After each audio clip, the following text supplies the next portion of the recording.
Hola, muy buenas noches. Bienvenidos a este nuevo segundo episodio de La Biblia en Casa. Estas lecturas en el libro de Timoteo con algunas reflexiones. Y hoy quiero empezar leyendo la última parte del capítulo 1 de Primera de Timoteo. Primera de Timoteo 1, versos del 12 al 20. Es donde vamos a estar haciendo la lectura de hoy, siguiendo nuestras recorrido de preguntas que buscan observar, entender y poner en práctica y aplicar nuestro texto. Entonces leo a favor de ustedes en Primera de Timoteo, versos del 12 al 20. Pablo continúa su exposición diciendo: doy gracias al Señor que me fortaleció, a Cristo Jesús nuestro Señor, porque me tuvo por fiel, poniéndome en el ministerio, habiendo yo sido antes blasfemo, perseguidor e injuriador, mas fui recibido a misericordia, porque lo hice por ignorancia en incredulidad. Pero la gracia de nuestro Señor fue más abundante con la fe y el amor que es en Cristo Jesús.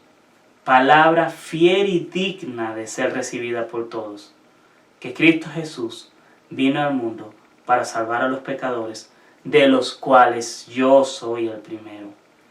Pero por esto fui recibido a misericordia, para que Jesucristo mostrase en mí, el primero, toda su clemencia, para ejemplo de los que habrían de creer en Él para vida eterna. Por tanto, al Rey de los siglos, inmortal, invisible, al único y sabio Dios, sea honor y gloria por los siglos de los siglos. Amén. Este mandamiento, hijo Timoteo, te encargo, para que conforme a las profecías que se hicieron antes en cuanto a ti, milites por ellas la buena milicia, manteniendo la fe y buena conciencia, desechando la cual naufragaron en cuanto a la fe algunos, de los cuales son Himeneo y Alejandro, a quienes entregué a Satanás para que aprendan a no blasfemar. Oramos. Padre, esta noche te damos gracias por esta palabra, Señor. Rogamos tu presencia en nuestras vidas, que aquietes nuestro corazón, nuestra mente, para que podamos recibirla de tal forma, Señor, que impacte nuestro corazón para ser transformados cada día en la imagen de tu Hijo. Ven, Espíritu Santo, y llena nuestras vidas de tu presencia, revelándote, abriendo los ojos y sacando de la esclavitud a muchos del pecado. Ven, Señor. Gracias, Padre, por este tiempo. Te lo pedimos en el nombre del Padre, del Hijo y del Espíritu Santo. Amén. Amén. Bueno, continuamos con estos 4 puntos que desarrollamos durante este tiempo de la Biblia en casa. Son tiempos de preguntas y particularmente me gusta mucho porque le hacemos preguntas al texto. Y una de las preguntas que surge de este texto es: ¿por qué Pablo se toma como ejemplo? ¿Por qué él se toma como ese ejemplo? ¿Por qué él, no? Y eso es muy importante, porque a veces nosotros no nos tomamos como ejemplo, y Pablo nos enseña. Sí, es importante, y una de las preguntas de observación tiene que ver con qué hay antes y qué hay después. Antes Pablo está hablando de un llamado a predicar el Evangelio, que fue lo que leímos el viernes. Mañana vamos a estar viendo cómo Pablo empieza a desarrollar, vivir la vida cristiana. ¿Por qué menciono esto? Porque el punto central de este mensaje es el Evangelio. Y Pablo se toma como ejemplo porque algo que define nuestra fe es el reconocimiento de nuestro pecado y de nuestra relación quebrada entre Dios. Pablo no puede juzgar a otros, pero él puede juzgarse a sí mismo. Y entender la fe cristiana comienza con entender ¿quién soy yo ante Dios? Y Pablo lo reconoce aquí de una manera hasta un tanto dura. Él se ubica como el primer pecador, pero también como que fue llamado y fue tomado por justo de parte de Dios. Amén. Y hay otra pregunta que nos habla acerca de cuáles son los temas teológicos que nosotros vemos en este texto. Y un tema teológico que resalta a la vista es el tema de la salvación. Y eso lo observamos en el versículo 15, cuando dice: este mensaje es digno de crédito y merece ser aceptado, porque Cristo vino al mundo a salvar a los pecadores. Entonces es un tema profundo de recordar que Cristo es el único que puede salvarnos. También nos muestra su paciencia. Precisamente por eso Dios fue misericordioso con nosotros. Es un Dios paciente. Primera de Timoteo es una epístola pastoral, ¿no? Y es importante porque Él nos muestra en esta carta el recorrido de ese Dios que vino a salvar, que es misericordioso y que todo aquel que pone su fe en Él es salvo. Entonces, eso también es importante resaltarlo. Otra pregunta que llama es: ¿cómo era la situación de la iglesia? Y yo le hago esta pregunta primero a él porque él tenía la intención de hacérmela, ¿no? Yo creo que muchos observan eso de que Pablo entregó a algunos de la iglesia a Satanás.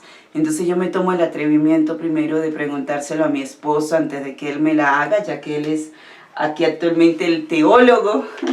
Sí. Y es bueno, es una pregunta: ¿cómo era la situación actual de la iglesia? Ahí, hablando de temas, ese es el tema de la excomunión. Apartar a alguien de la comunión. Y no tiene nada extraordinario, no es que Pablo invocó a Satanás y Satanás vino y se llevó al pobre Himeneo y a Alejandro. Lo que está ocurriendo ahí es que Pablo está declarando que hubo dos personas que fueron parte de la comunidad de la iglesia, porque cuando se menciona son personas que naufragaron en cuanto a su fe. O sea, eran personas que formaban parte de la comunidad y que fueron excomulgados, fueron apartados de la comunión. Básicamente lo que Pablo dice ahí es que seguramente ocurrió lo que Jesús dijo en Mateo 18, 15 en adelante, cuando él dice: si tu hermano peca contra ti, habla con él, y al final dice: y si no hacen caso, tenlo por gentil y publicano. Es decir, que ellos están en el mundo, bajo el dominio del mundo.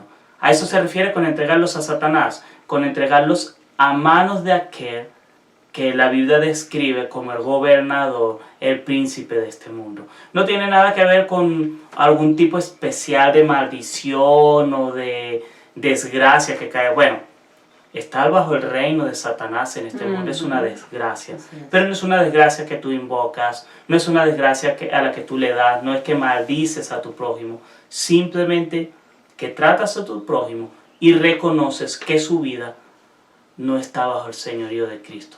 De hecho, eso es bíblicamente la excomunión. La excomunión no es rechazar a las personas. La excomunión es tomar a alguien que era de la comunidad de fe y dejarlo en el mundo y tratarlo como si fuese un no creyente. Entonces esa persona pierde los privilegios, por ejemplo, de tomar la cena, de pertenecer a una membresía, de ser considerado y llamado hermano. Es tratado como alguien de afuera, con el mismo amor, y esto es importante y lo resalto, con el mismo amor y misericordia con el que debemos tratar a los no creyentes, tratamos al excomulgado. Pero ya no le diríamos hermano, no lo trataríamos como alguien que pertenece a la misma comunión de fe, no se le permitiría tomar la cena del Señor, se le exhortaría constantemente al arrepentimiento y a volver a los caminos de Dios. Entonces probablemente eso era lo que pasó con Himeneo y Alejandro, que fueron separados de la vida de la iglesia, aunque seguramente se los siguieron encontrando por las calles y orarían por ellos y les recordarían: tú tienes una cuenta con Dios, arrepiéntete. Así es, así es. Y para terminar esta parte de seguir observando, recordamos a quién le escribe Pablo esta carta. Y es importante porque yo sé que muchos sabemos que es Timoteo, pero para Pablo, ¿quién era Timoteo? Para Pablo, Timoteo era su hijo, hijo mío, dice en el versículo 18, un hijo en el cual Pablo le da un encargo. Y un encargo porque de Timoteo se habla de que tuvieron profecías acerca de él. Y por esa razón el encargo que le recuerda es: continúa peleando la buena batalla, continúa manteniéndote en la fe, dice el versículo 19, y ten una buena conciencia. Eso es importante porque lo vamos a ir entendiendo en la segunda parte que vamos a seguir desarrollando. Sí, así es. Tomo esa idea porque para entender este texto, que es la segunda, la tercera parte de la lectura, entender, uno empieza a ver nuestra condición caída. De hecho, en este texto es constante. Pablo comienza diciendo: yo estaba apartado, yo era blasfemo, lo hacía por ignorancia, pero yo no tenía nada bueno. Porque aquí hay algo importante. Cuando el texto dice, en el verso 12, que es lo que comienza Pablo, que dice: Cristo Jesús nuestro Señor, que me tuvo por fiel, poniéndome en el ministerio. Ahí es importante entenderlo. No es que Pablo era bueno, no es que Pablo era fiel. Es Dios el que tiene por fiel al pecador y lo salva. No somos nosotros, es Dios. Luego, Pablo se toma como espejo, como ejemplo de todo lo malo que era y cómo fue rescatado. Y le llama y apela a Timoteo a que persevere en su fe, a que persevere en mantener una conciencia, porque si no, puede apartarse de la fe. Nuestra fe es frágil. Necesitamos de Dios. Uno de los primeros pasos hacia la caída de un creyente comienza cuando se olvida de lo frágil de su fe. Cuando empiezas a descuidar tu tiempo de oración, tu tiempo de buscar a Dios, empiezas a caminar hacia la caída. De alguna manera te empiezas a alejar de la comunión con Dios. En esta parte de entender también quiero añadir algo. Cuando Wilcar estaba hablando acerca de Pablo, si es que él era fiel y Dios lo había escogido.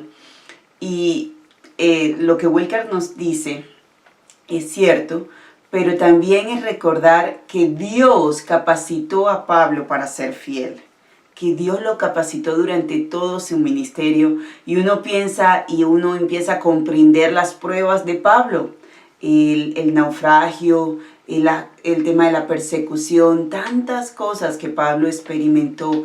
Dios lo estaba capacitando para ser fiel y fortaleciéndolo en el llamamiento que le había dado. Y eso es importante porque a veces nosotros creemos que la fidelidad es como que, no, yo soporto o yo aguanto, pero cuando a veces vienen las pruebas o viene el sufrimiento, nosotros no pensamos que Dios nos está formando, capacitando para serle fiel a Él.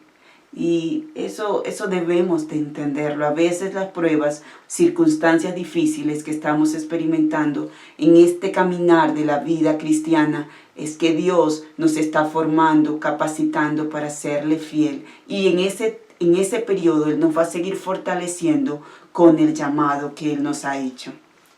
Y además ahí hay una diferencia importantísima que marca la diferencia entre mi persona y Dios. Yo puedo decir de alguien, yo voy a considerar a Marjorie como fiel. Lo que quiere decir es que yo la voy a tratar y yo voy a relacionarme con ella como si ella fuese fiel.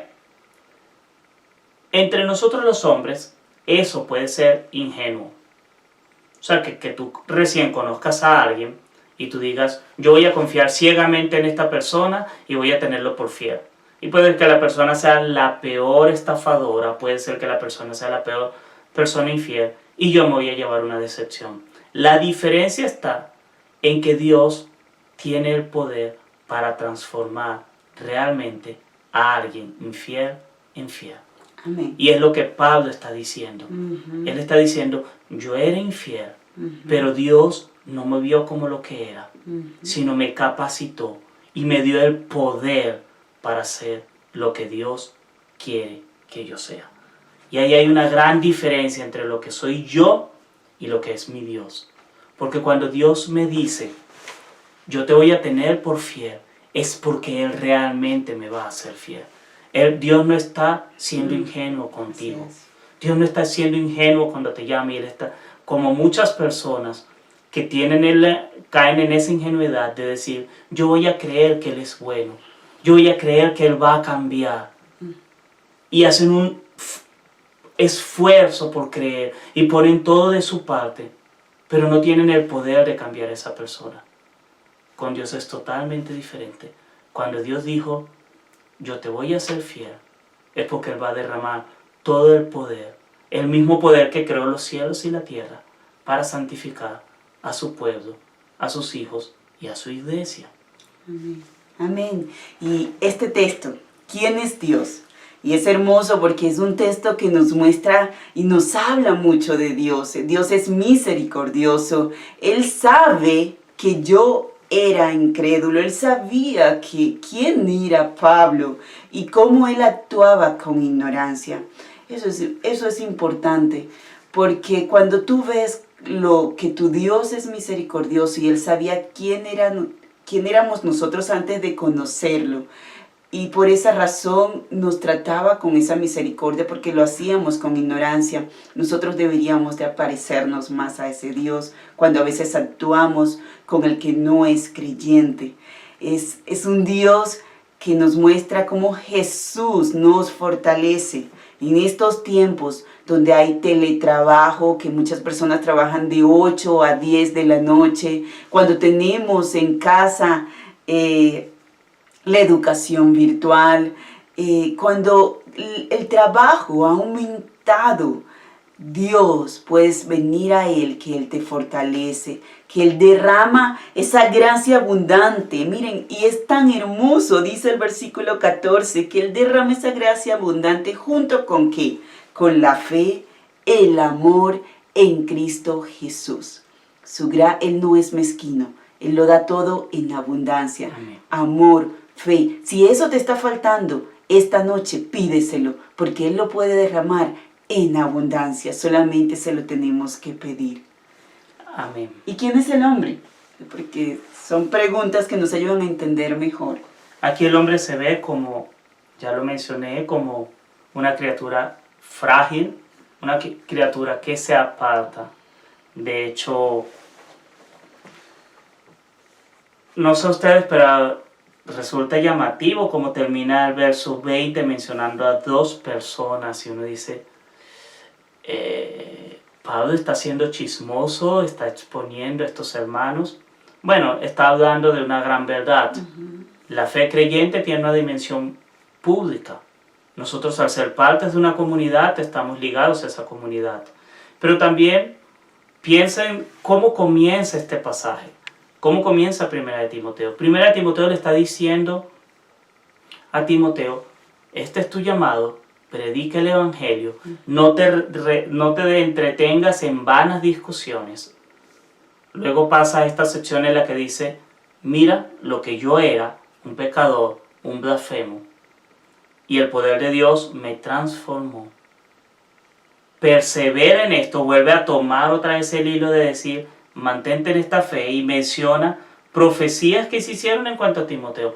Probablemente recuerden que Timoteo la abuela y la mamá de Timoteo son creyentes o llegaron a la fe primero y fueron las que le fueron formando en la fe.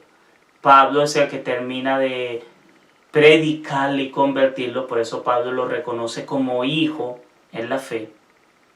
Y aquí Pablo dice algo que creo que a todos deberíamos tener conscientes. A pesar de todo eso, de que hay profecías que en la vida de Timoteo, de que Pablo asegura que Dios tiene ese poder para transformar y vernos por justo. Él le dice, ten cuidado y no seas como Himeneo y Alejandro. Tú puedes caer, tú puedes blasfemar y apartarte de la fe. Cuida tu fe. Y no estoy hablando de perder la salvación, estoy hablando de perder la comunión con Dios. Tú puedes apartarte de tu comunión con Dios. Él está diciendo a Timoteo, ten cuidado, porque aún el firme creyente puede descuidar su comunión con Dios. Aún aquel que se cree que está firme puede separarse de la relación con Dios. Así es. Y de la iglesia, yo pienso, y yo quiero que te enfoques en el versículo 15, por favor, porque es un mensaje que sí la iglesia debe de seguir dando. Y es ese mensaje del evangelio, que es el punto central de la carta pastoral de Pablo, de decir, este mensaje es digno de crédito y merece ser aceptado por todos. Entonces nosotros, nuestro deber es seguir predicando, porque el mundo lo debe de aceptar. Aunque no lo quieran aceptar, Dios nos manda a seguir predicándolo, y es porque ellos necesitan recordarles que Cristo es el único que puede salvar a los pecadores. Pero me gusta algo, y es la humildad de Pablo. Él se considera a él mismo primero, y eso es importante. Pero primero de los pecadores. El primero de los pecadores, no es que se considere el mejor. Gracias amor. No es que se considere el mejor, es la humildad de que él sabe que él es el peor pecador, pero en medio de su pecaminosidad, él sabe quién es su Salvador, su gran Salvador Jesucristo. Y viendo esto de la iglesia, yo quiero que pasemos por un momento, terminando estos minutos, en la aplicación, en poner en práctica, porque este pasaje nos habla mucho acerca de cómo poner este texto en práctica. Y yo no sé, amor, ¿qué te impulsó a ti? ¿Qué te impulsa con el tema, con tu relación con Dios? ¿De qué forma este texto puede impulsar tu relación personal con Dios? Pero antes de responder esa pregunta, no la estoy evadiendo, quiero leerte las 5 preguntas de poner en práctica para una carta. Sí.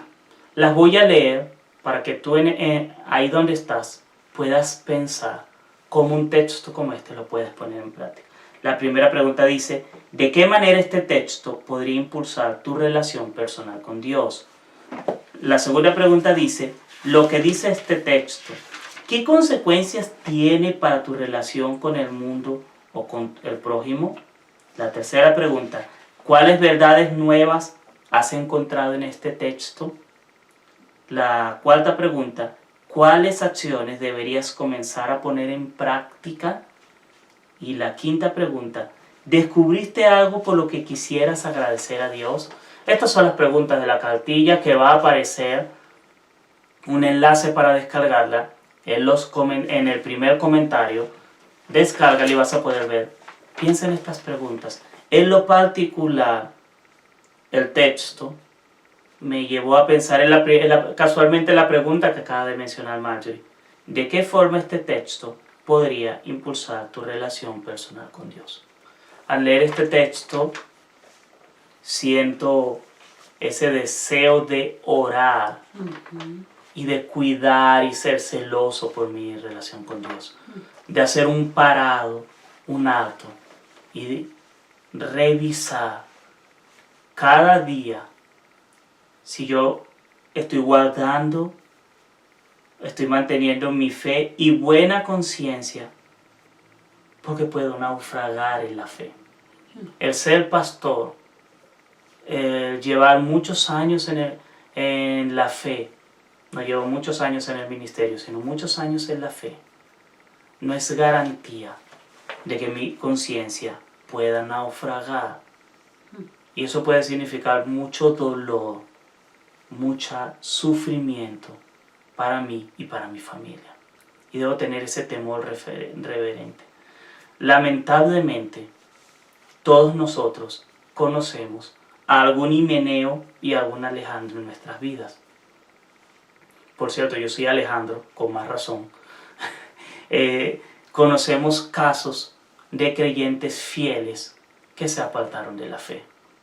Y algunos han sido restaurados y he tenido la dicha de conocerles y ver cómo Dios restaura las vidas. Pero otros no. No han vuelto. Y creo que tú debes revisar a la luz de esos Himeneos y Alejandros en tu vida que has conocido y seguir el consejo de Pablo. Mantén fiel, mantén tu buena conciencia y fe. A mí me lleva a pensar en eso. Y bueno, para terminar, para que podamos orar con nuestras abreviaturas de casa, hacer esa oración general, yo quiero hablar un poquito de esas acciones que deberíamos poner en práctica.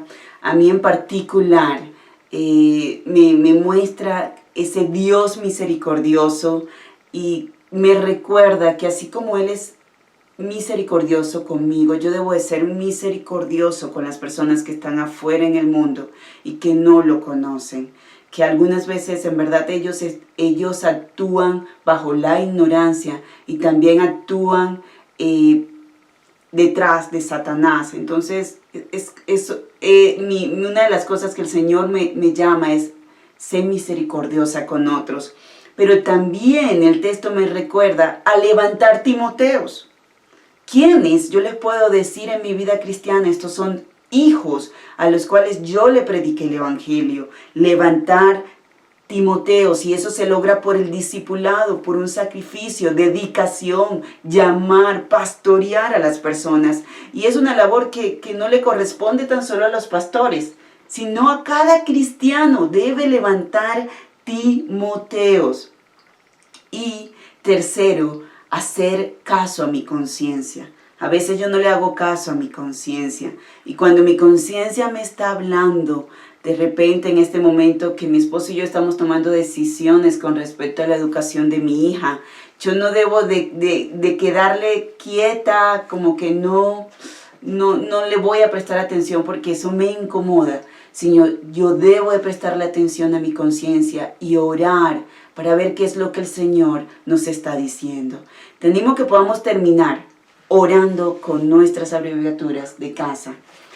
Padre, gracias, Señor, por este tiempo que nos regalaste, Señor. Así es. Yo quiero pedirte, Señor, pensando en confesión, pidiéndote que nos perdones, Señor. Perdónanos porque a veces nosotros podemos juzgar a aquellas personas, Señor, que han hecho mal, como fue Pablo que le dijo a Alejandro y a este otro hermano que los entregó a Satanás, Señor. Pero nosotros a veces no nos observamos a nosotros mismos que también podemos caer, Señor. Perdónanos, Señor, porque somos tan frágiles, nos engañamos a nosotros mismos y nosotros también podemos caer si no somos fortalecidos en ti, si no te buscamos diariamente, si no te conocemos, mi Dios. Perdónanos, Señor. Perdónanos también, Señor, por esa pereza que hemos tenido en dejar el tema de que levanten Timoteos a los pastores o a la misma iglesia. Cuando ese es un llamado, por tanto, id y hacer discípulos a todas las naciones. Perdónanos, Señor, por no tener Timoteos en los cuales uno le pueda decir, hijo mío, te doy este encomiendo. Y perdóname, Señor, perdónanos las veces que hemos puesto excusas porque no queremos sacrificarnos, porque duele levantar Timoteo. pero ayúdanos a levantar Timoteos. Quiero pedirte, Señor, y quiero adorarte porque tú eres un Dios misericordioso. Amén, Señor. Tú eres el Dios que nos ha dado de la salvación por medio de Jesús. Tú eres un Dios que derramas en abundancia tu gracia, tu amor y la fe. Tú eres un Dios bueno que nos perdona, Señor, diariamente. Por eso te alabo y te bendecimos. Y suplicamos, Señor, que como iglesia nos ayudes también a identificar a aquellos hermanos que están siendo de tropiezo y desviando, Señor, a la fe a algunos. Ayúdanos a ser valientes, Señor, y como iglesia, en amor si hay ese tipo de hermanos como Alejandro, y ruego, Señor, para que seas dándole sabiduría a los pastores, al equipo pastoral, de tomar esa decisión de excomulgar, para que ellos puedan aprender, Señor. Y es duro aprender con Satanás. Y yo te ruego que nos ayudes a ser sabios, Señor, a discernir ese tipo de hermanos. Y también, Señor, como iglesia, a seguir predicando ese mensaje confiable, ese mensaje de buenas noticias que Cristo vino a salvar a los pecadores. Pero danos, Señor, la humildad de considerarnos nosotros el primer pecador, Señor, y a confesarlo en público. Somos pecadores, Señor, que no tengamos temor en decirlo, para que la gente vea cómo tú, Señor, estás obrando en nuestras vidas. Señor, y gracias por este tiempo, gracias por tu palabra, gracias por el cuidado, gracias por lo misericordioso que eres con nosotros. Te alabamos, te bendecimos, Señor. Todo esto lo pedimos en el nombre del Padre, del Hijo y del Espíritu Santo. Amén. Amén. Amén. Amén. Nos vemos mañana. Mañana nos vemos. Buenas noches y que puedas tener un tiempo de oración y de lectura de la Biblia lleno de su presencia. Que el Señor te bendiga.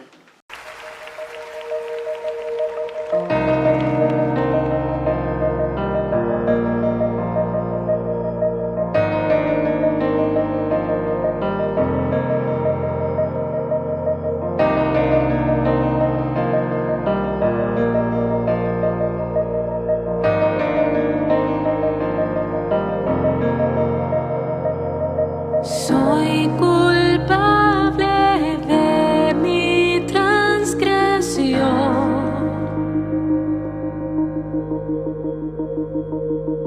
He pecado contra ti, Señor,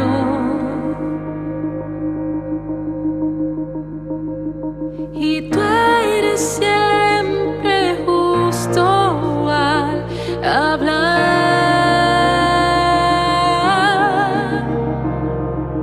La muerte es mi sentencia, es la verdad. Si comparas nuestra iniquidad, ¿quién